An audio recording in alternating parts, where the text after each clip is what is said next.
The Bible story of the Ascension of Jesus, found in the first chapter of Acts, describes the ascent of Christ from the earth to the heavenly realm.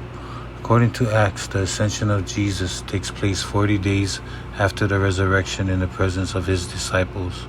Christ is risen after advising them to stay in Jerusalem until the arrival of the Holy Spirit.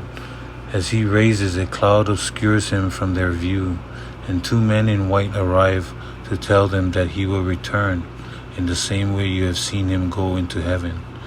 In Christian doctrine, the ascension is correlated with the deification of Jesus, meaning that through his ascension, Jesus took his seat at the right hand of God. He ascended into heaven and is seated at the right hand of God, the Father Almighty. According to Acts chapter 1, 6-12, then they gathered around him and asked him, Lord, are you at this time going to restore the kingdom to Israel?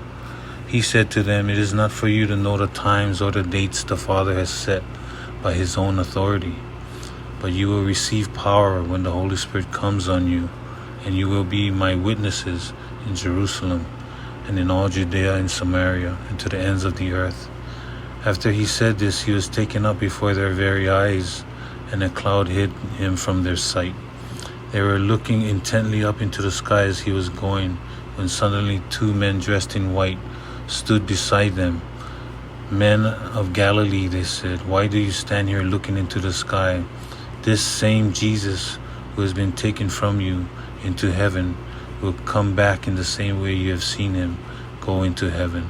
Then the apostles returned to Jerusalem from the hill called the Mount of Olives, a Sabbath day's walk from the city.